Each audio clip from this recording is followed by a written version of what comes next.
Assalamualaikum warahmatullahi wabarakatuh. Perkenalkan, nama saya Izam Bahtiar Rahmika, NIM 19220062. Saya berasal dari kelas HESA. Video ini akan membahas mengenai resum perkuliahan fikih muamalah.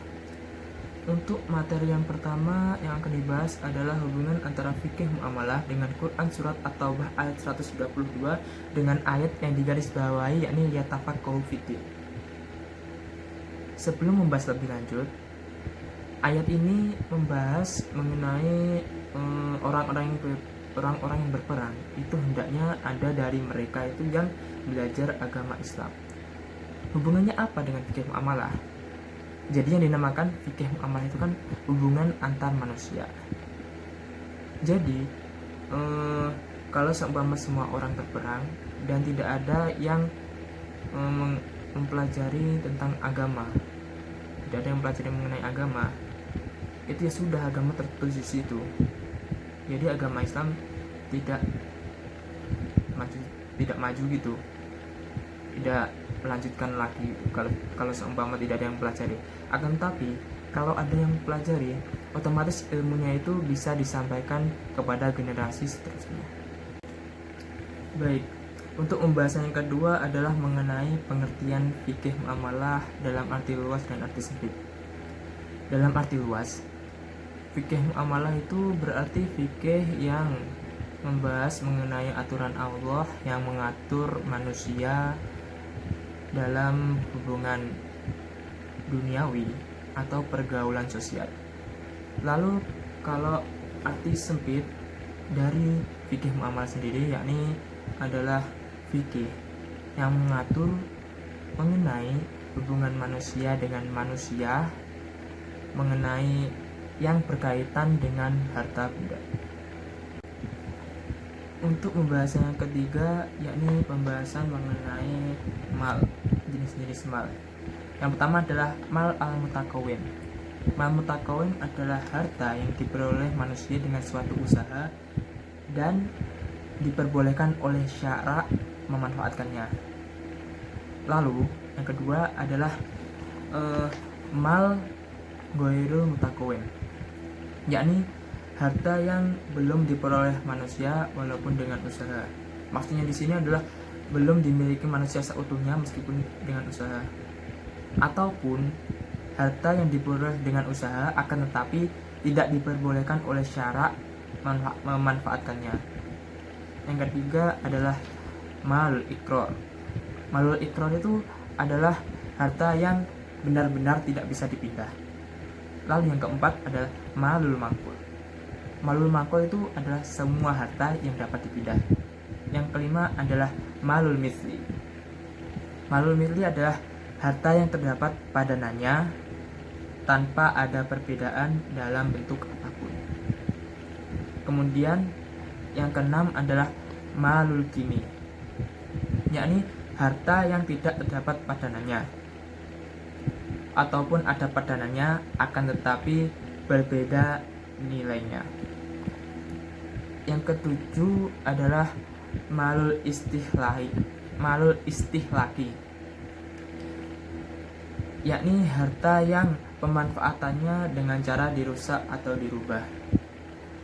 Dan yang kedelapan adalah malul istikmali, yaitu harta yang pemanfaatannya tidak perlu dirusak atau dirubah. Baik, untuk pembahasan keempat adalah mengenai sebab-sebab kepemilikan atau at-tamlik. Jadi ada beberapa sebab mengenai kepemilikan, yakni sebab yang pertama adalah bekerja, terus warisan, terus harta yang tidak mungkin dimiliki oleh individu, terus ada lagi harta yang diberikan oleh negara,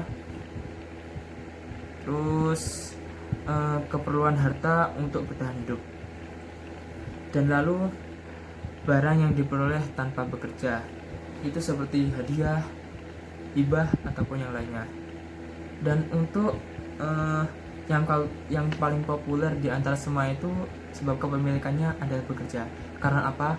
Karena semua orang butuh bekerja untuk memiliki sebuah harta, untuk memiliki harta. Bahkan yang belum bekerja pun pasti ingin bekerja karena ingin memiliki harta.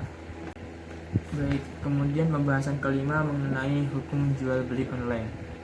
Jadi dalam Islam itu hukum jual beli online itu boleh, asalkan ada beberapa syaratnya, yakni tidak terdapat riba di dalamnya, tidak terdapat kedoliman, tidak terdapat monopoli, dan tidak ada penipuan. Kemudian syarat yang lain itu yaitu barangnya itu tidak dilarang pemanfaatannya oleh syarak, jadi harus halal, tidak boleh menjual barang haram. Dan lalu spesifikasinya itu harus jelas agar tidak terjadi hal-hal yang tidak diinginkan. Baik, untuk pembahasan yang keenam adalah perbedaan pengertian riba, yang pengertiannya aziyadah dan al-afan mudhafah. Yang pengertiannya aziyadah atau tambahan itu maksudnya adalah tambahan yang diperoleh dengan usaha tambahan yang berasal dari usaha yang merugikan salah satu pihak. Kemudian yang adghafan mudhafah itu adalah berlipat ganda, artinya berlipat ganda, yakni berupa tambahan dari nilai sebelumnya itu dikarenakan pembayarannya itu mundur. Jadi nilai tambahan dikarenakan pembayaran yang mundur dari si peminjam. Untuk pembahasan ketujuh yakni transaksi falas beserta hukumnya. Transaksi falas di sini itu sebenarnya ada 4 tapi lebih populer 3. Yang pertama adalah transaksi spot. Transaksi spot itu adalah transaksi yang dilakukan pada hari ini dan penyelesaiannya itu maksimal 2 hari. Itu hukumnya boleh karena tunai, dan kalau 2 hari itu dianggap sebagai proses yang tidak bisa dihindari, jadi tetap dimaklumi. Lalu yang kedua adalah transaksi forward. Itu adalah transaksi pada hari ini dan penyelesaiannya itu minimal lebih dari 2 hari, jadi harus 2 hari lebih dan maksimal 1 tahun. Itu tidak boleh dikarenakan tidak tunai. Yang ketiga adalah transaksi swap. Itu penggabungan antara keduanya, dan itu jelas tidak boleh karena tidak tunai. Lalu ada tambahan lagi yang keempat itu adalah transaksi opsi. Itu merupakan kontrak untuk memperoleh hak baik menjual atau membeli falas dengan harga dan jangka waktu tertentu. Itu jelas-jelas tidak boleh dikarenakan mengandung unsur spekulasi, yakni waktu antara transaksi dan penyelesaian itu nilainya itu belum tentu sama, jadi mengandung unsur spekulasi. Cukup sekian dari saya. Wassalamualaikum warahmatullahi wabarakatuh.